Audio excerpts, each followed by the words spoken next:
kita tidak bisa langsung melakukan judgement terhadap Aldila mengapa dia kemudian memutuskan untuk bercerai pada saat suaminya sedang jatuh sakit dan belum pulih begitu ya.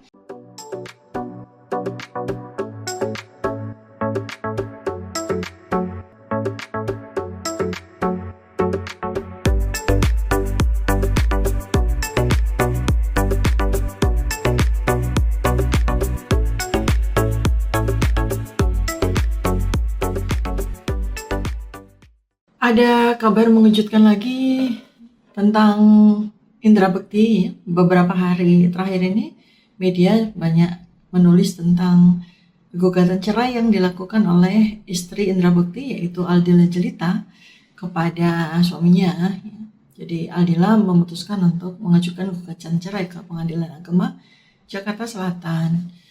Nah, memang kalau kita lihat dari kondisi saat ini yang menimpa keluarga mereka, 2 bulan yang lalu indra bekti mengalami stroke pembuluh darah yang cukup luas dan kemudian selama 2 bulan alhamdulillah sudah pulih dan bisa kembali ke rumah. Dan pada masa-masa ini adalah masa pemulihan, ya, mudah-mudahan bisa segera pulih kembali seperti sedia kala. Tak lama kemudian istrinya mengajukan gugatan cerai. Ya, tentu saja netizen heboh, tentu saja dunia maya heboh ya dengan keadaan ini, dan biasanya kecenderungan untuk kemudian menyalahkan satu pihak seperti itu. Dalam hal ini saya banyak membaca bahwa Aldila ini jadinya dirujak rame-rame nih sama netizen atau diberikan katakanlah komentar-komentar yang negatif tentang pilihan beliau ini. Pertama yang ingin saya tekankan kepada Anda semua, kepada kita semua, ya, sekali lagi berkali-kali saya juga sampaikan bahwa musibah seseorang itu adalah peringatan buat orang lain. Kali ini yang menimpa musibah itu, yang mengalami musibah itu adalah indra bekti dan ditimpa musibah 2 kali ya karena istrinya mengajukan gugatan cerai.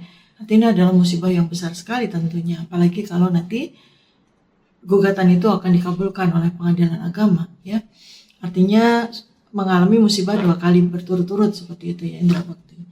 Ya, tentu saja biasanya orang akan mudah untuk melakukan judgement, mulai dari yang tidak mau susah, mulai dari yang ya cintanya hanya ketika suaminya sedang berjaya dan ketika sedang terpuruk, ketika sedang sakit buru-buru escape untuk melarikan diri dari kewajiban sebagai istri untuk mengurus suami di kala sakit dan sebagainya. Tapi yang lebih penting dari sekadar itu ya, kita melihat bahwa kondisi ini bisa dialami oleh siapapun ya. Kondisi katakanlah indra bekti yang sakit kena stroke ini adalah satu kondisi yang 30% loh dimiliki oleh masyarakat Indonesia ya. Karena 30% dari masyarakat Indonesia itu mengalami hipertensi. Hipertensi adalah pintu gerbang paling direct ya, paling langsung untuk mengalami stroke, perdarahan ya. Jadi ada 30% orang selain indra bekti yang memiliki faktor risiko yang sama untuk mengalami apa yang terjadi pada beliau ya. Dan rentetannya ya tentu saja ketika orang stroke dan kemudian alhamdulillah bisa bangun ya, kemudian bisa pulih, akan memerlukan 2 tahapan untuk sampai kepada kesembuhan yang paripurna. Yang pertama adalah pasca serangan, kemudian dirawat menggunakan terapeutika kedokteran begitu ya di rumah sakit dengan arahan dari dokter, lalu kemudian setelah baik kondisinya stabil, pasien akan dipulangkan dalam status sebagai pasien pemulihan ya. Paliatif namanya tuh, tahap yang ketiga yaitu paliatif, pemulihan. Nah, masa pemulihan ini bervariasi ya, tergantung kepada kondisi kesehatan yang bersangkutan, tergantung kepada modalitas yang dimiliki, tergantung dari semangat untuk sembuh, ya, tergantung kepada support dari lingkungan, dari orang-orang terdekat, ya. Pemulihan itu bisa berjalan 1 bulan, bahkan bisa 1 atau 2 tahun. Baru setelah itu rehabilitasi, ya. Rehabilitasi itu adalah masa terakhir pada pasca seseorang mengalami sakit, ya, untuk meraih kepada kesembuhan yang seperti sedia kala, itu memerlukan rehabilitasi. Misalnya pasca stroke ada yang lumpuh ya, ada yang mengalami kelemahan pada anggota gerak, atau kemudian mungkin mengalami persoalan pada memori, atau mengalami persoalan pada fungsi bicara dan sebagainya, maka rehabilitasi diperlukan dengan fisioterapi, kemudian juga dari support system yang dibentuk oleh orang-orang terdekat, ya itu masanya juga tidak pendek, ya. Jadi pada masa pasca stroke, ya, baik pasien maupun keluarganya dalam hal ini ibaratnya itu menghadapi suatu pertandingan maraton, ya. Pertandingan maraton tuh beda sama lari jarak pendek, ya. Kalau lari jarak pendek itu memerlukan suatu endurance yang singkat, ya, lari dengan cepat dan kemudian berhenti di garis finish. Tetapi kalau maraton itu memerlukan endurance, yang memerlukan energi dan kapasitas yang jauh lebih besar lagi karena perjalanannya itu panjang. Lari maraton itu 42 km, ya. Kita ibaratkannya seperti itu. Jadi masa pemulihan, masa paliatif dan kemudian masa rehabilitatif itu betul-betul seperti lari maraton. Dan yang lari bukan hanya pasiennya, tetapi yang lari juga keluarga terdekatnya.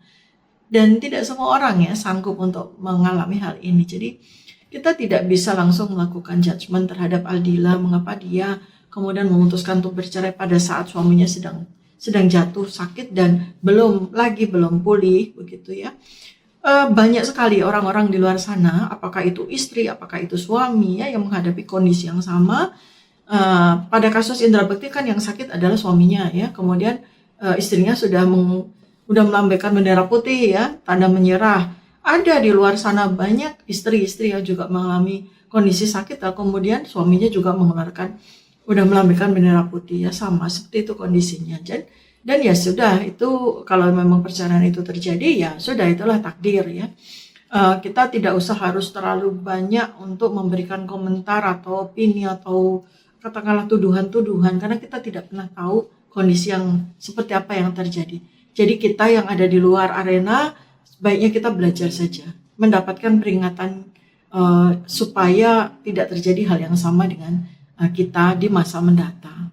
Nah, kalau yang saya cermati dari penjelasan yang diberikan oleh Aldila mengenai alasan mengapa dia menggugat cerai suaminya, yang pertama adalah ketika peristiwa itu terjadi, dia terkejut karena ternyata suaminya berbohong masalah asuransi. Jadi suaminya menyatakan bahwa dia memiliki asuransi, tapi ketika pada saat serangan terjadi dan harus dirawat dengan biaya yang katanya itu besar sekali, ya, mencapai miliaran, ternyata asuransi itu tidak bisa digunakan. Nah, ini menjadi catatan yang penting buat kita semuanya, ya. Jadi memang betul, saya sangat menyarankan Anda untuk memiliki asuransi kesehatan, ya. Baik itu asuransi yang disediakan oleh pemerintah, yaitu BPJS, maupun Anda menambahkan atau memilih alternatif asuransi kesehatan swasta, ya. Asuransi diperlukan ketika Anda tidak punya uang. Nggak punya uang banyak dan kita semua memiliki risiko yang sama untuk mengalami sakit yang sama seperti Indra Bekti, ya. Kalau Anda punya tekanan darah tinggi, Anda punya hipertensi, dan Anda nggak punya duit, nggak punya tabungan, ya Anda terancam 2 kali nih seperti kejadiannya di Indra Bekti, ya.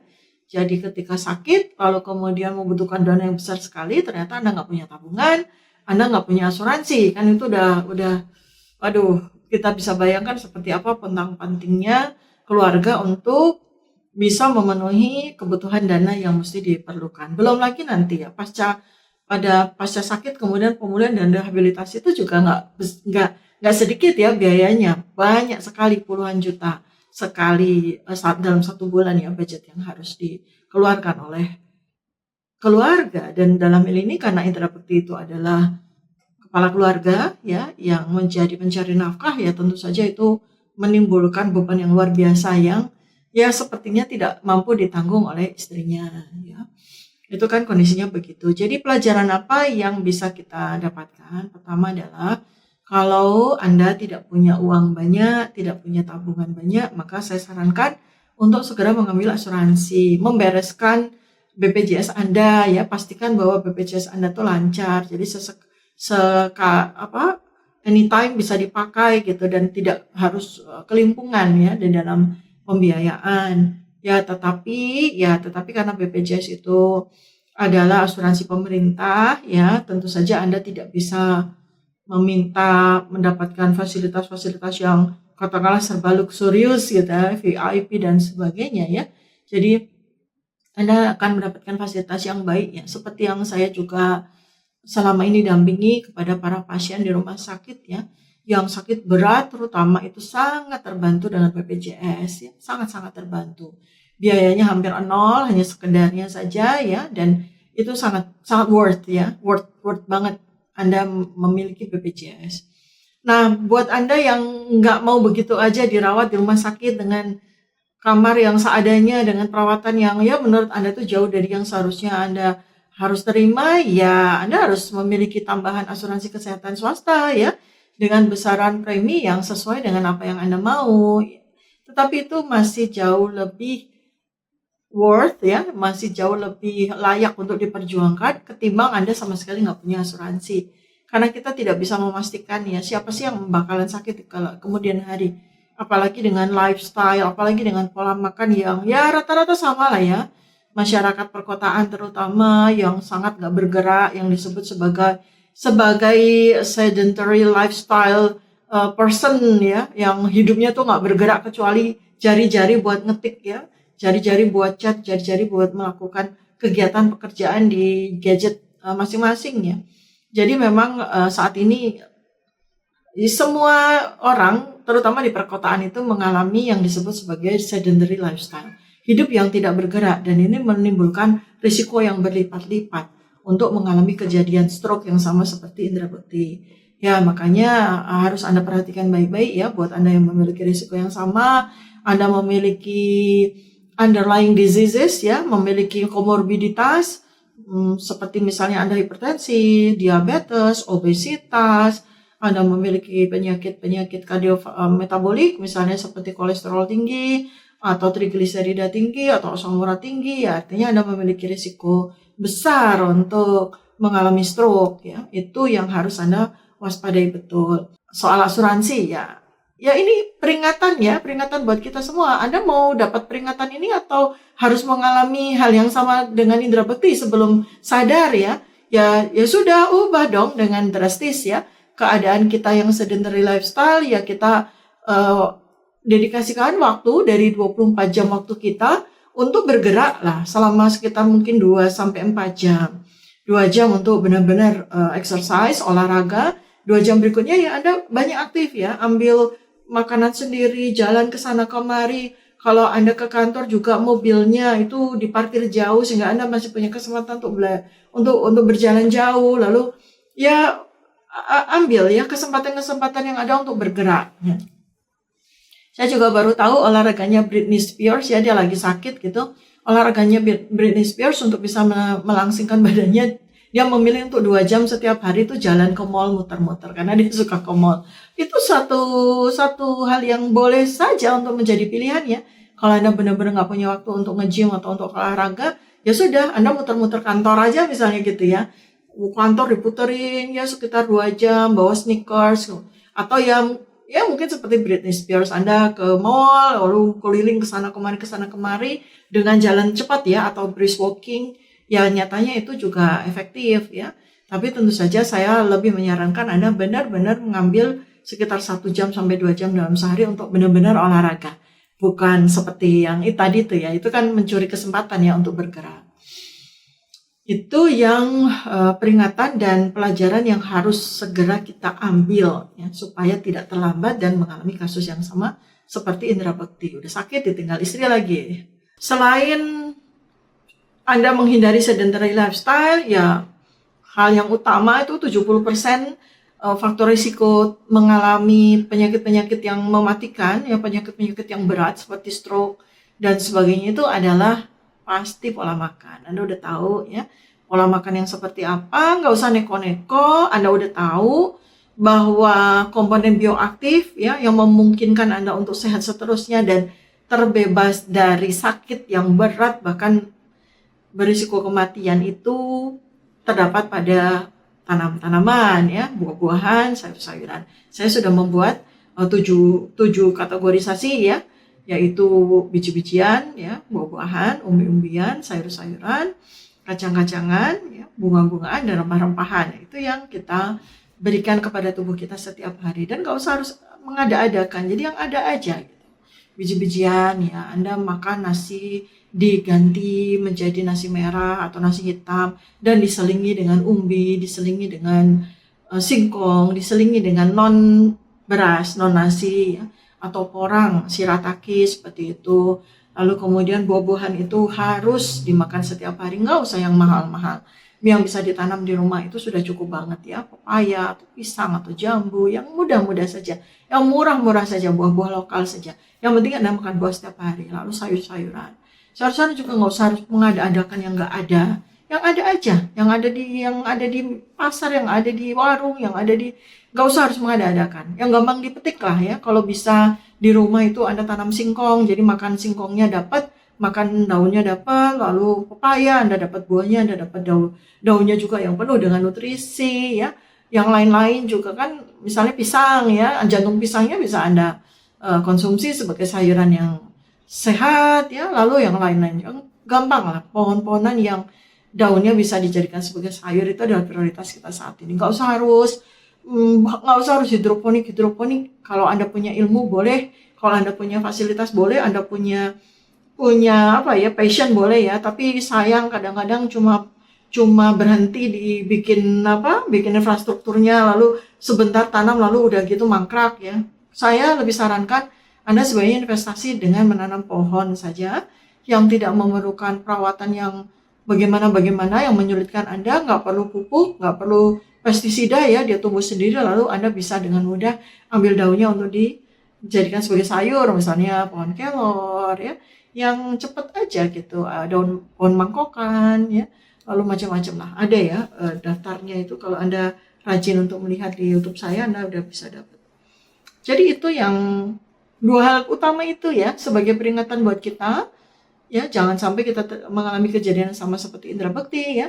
Jadi sedentary lifestyle, hidup yang tidak bergerak itu harus segera diganti dengan hidup yang penuh dengan gerak ya. Walaupun sekarang ini kita sudah terbiasa untuk bekerja, belajar, sekolah, kuliah itu menggunakan konsep online ya, tapi Anda harus sadari bahwa badan Anda ini badan yang butuh bergerak, sehingga ya udah, misalnya tinggal di tempat yang bertingkat, misalnya seperti di apartemen ya, Anda ambil tangga darurat. Kalau mau pergi kemana-mana, ambil tangga daripada eskalator atau lift, misalnya gitu. Ini by teori ya, memang kayaknya cuma teori aja ya, tetapi itu penting sekali gitu loh, untuk menghindari Anda dari stroke dan penyakit yang mematikan ya, dengan cara bersahabat dengan tangga. Lalu kemudian biasakan untuk ambil apapun yang Anda butuhkan itu dengan Anda sendiri, jangan suka suruhan. Walaupun misalnya Anda bos di kantor ya, punya banyak pegawai, punya room boy, punya segala macam gitu misalnya ya,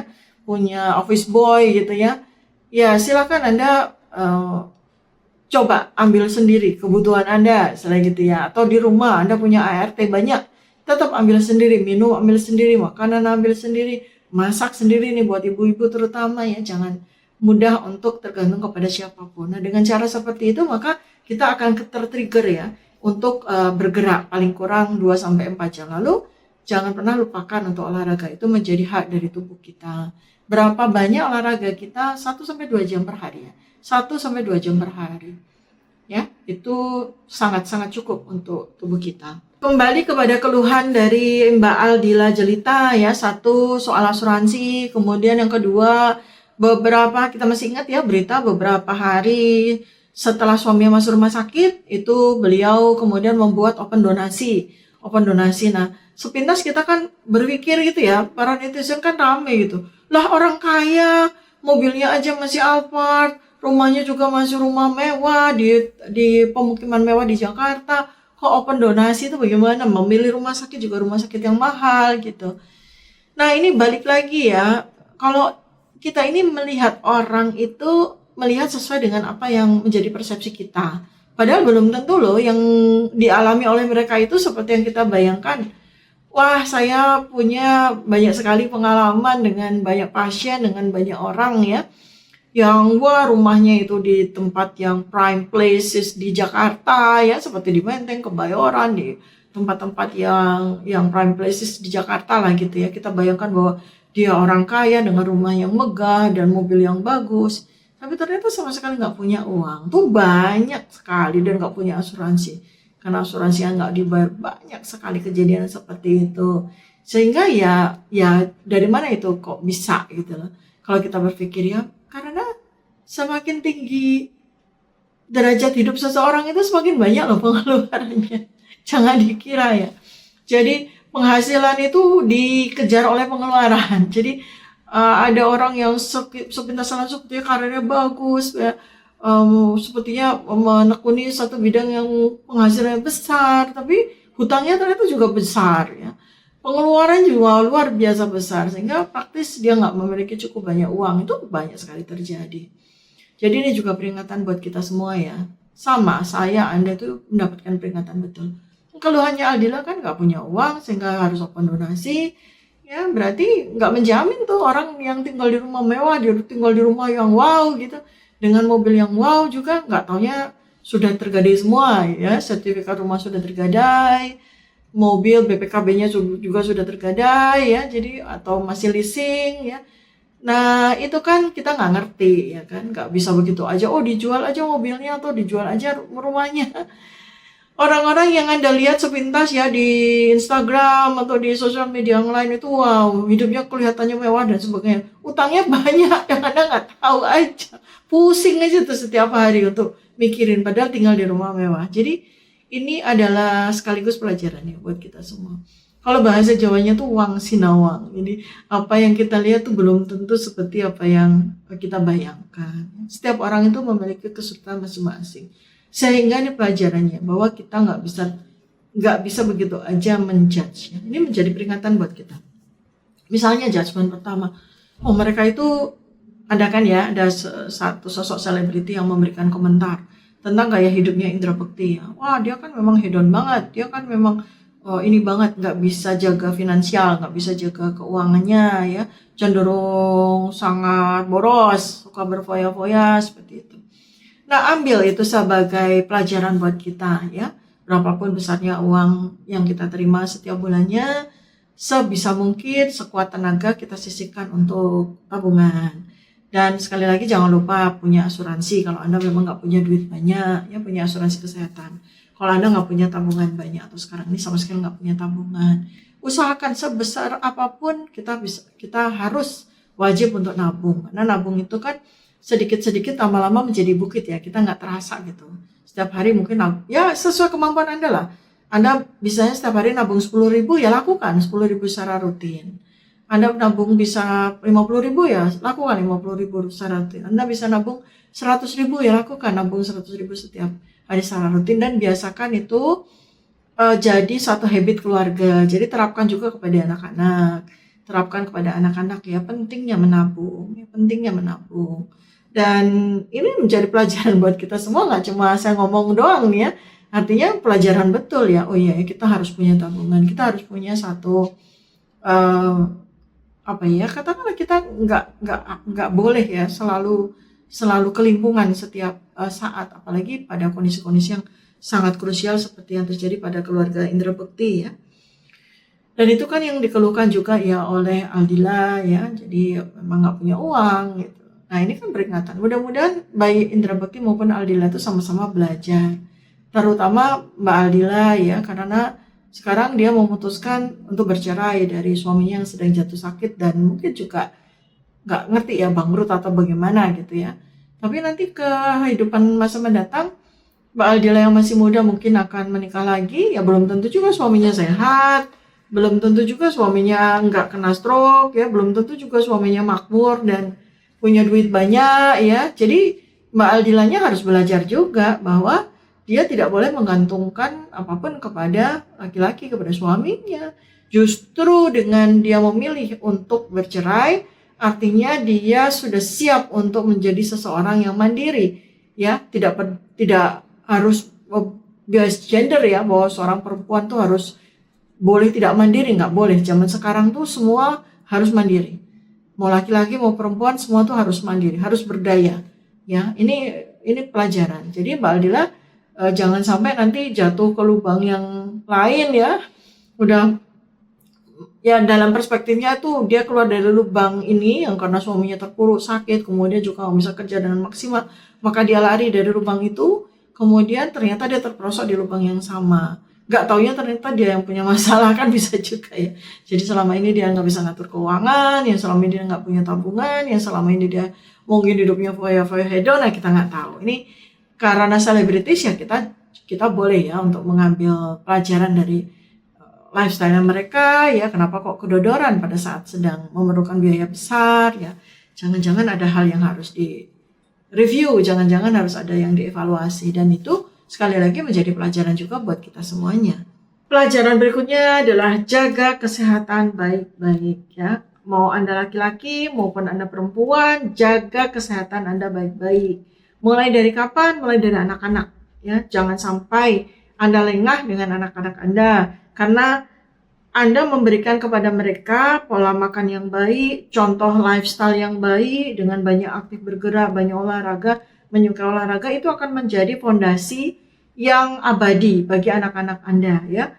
Anak-anak yang terbiasa ya, mulai dari kecilnya, mulai dari bayinya, mulai dari kecilnya itu dibuat pola makan yang sehat ya, banyak sayur, banyak buah, menyukai makanan yang diolah dengan sehat, maka itu akan menjadi fondasi yang akan sulit untuk diubah sampai mereka di masa dewasa, dan insya Allah itu juga yang akan menjaga kesehatan mereka. Lalu biasakan juga dari sejak kecil anak-anak Anda dapat contoh bahwa orang tuanya itu senang olahraga, orang tuanya sangat menjaga kesehatan, orang tuanya sangat memperhatikan kesehatan, maka insya Allah itu akan menjadi suatu teladan, akan menjadi satu nilai yang akan mereka pegang sampai dewasa mereka ya. Jadi hargai kesehatan, jaga kesehatan, jangan hidup sembarangan, jangan suka makan sembarangan, jangan suka tidur sembarangan, jangan suka hidup dengan sembarangan ya, karena itu yang nanti akan membuat Anda bisa terjungkal ke dalam sakit yang sama seperti yang dialami oleh Mas Indra Bekti ya.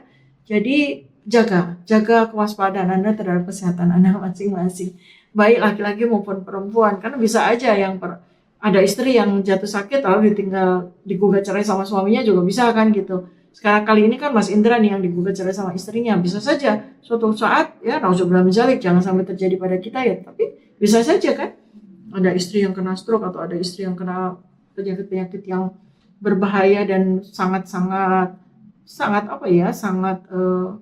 menghabiskan kesehatannya, maka seorang suami juga belum tentu sanggup ya untuk merawat ya dengan penuh kasih sayang. Ini persoalannya bukan soal cinta atau tidak cinta ya, tetapi kesanggupan untuk menahan beban itu yang memang tidak semua orang itu memiliki daya ketangguhan yang sama ya. Itu juga harus dipikirkan baik-baik. Yang penting adalah begini, kesehatan itu adalah kewajiban kita, menjaga kesehatan itu adalah kewajiban kita, dan kalau kita sakit itu sebenarnya itu yang mengalaminya kita, dan yang harus berjuang untuk memulihkan diri kita itu juga harus kita. Jadi nggak tergantung sama orang lain. Ibarat kata nggak ada siapapun, kalau Anda sakit, Anda tuh masih bisa merawat diri Anda. Ya, itu yang harus betul-betul kita tekankan. Jangan sampai ketika jatuh sakit nggak bisa berjuang, nggak mau berusaha untuk sehat, sangat mengandalkan orang-orang di sekeliling Anda ya, terutama orang-orang yang terdekat. Dan yang lebih penting lagi adalah begini, kita kan udah terlalu banyak ya mendapatkan pelajaran-pelajaran, peringatan-peringatan dari para tokoh, dari para selebritis ya. Ini Mas Indra Bekti digugat cerai pada saat sakit. Dulu tuh juga ada ya artis yang juga begitu ya, mengalami sakit lalu kemudian istrinya menggugat cerai, atau ada juga yang istrinya sakit kemudian dia juga menggugat cerai ya. Itu ada kasus yang nggak usah saya sebut namanya, kan ada tuh istrinya kena stroke lalu kemudian dia malah minta cerai ya, suaminya minta cerai ya. Nah itu kan juga kejadian seperti itu, dan itu ribuan bahkan mungkin jutaan ya kali di dunia ya, ribuan kali di Indonesia dan jutaan kali di dunia. Dan sekali lagi ada baiknya adalah kita tuh mencerna atau menyikapi berita-berita semacam ini dengan penuh empati, karena bisa saja nanti ini kan hanya soal giliran ya, bisa saja nanti terjadi pada orang yang lain kalau orang yang lain yang sekarang ini masih sehat itu tidak mau belajar dari musibah yang dialami oleh orang lain.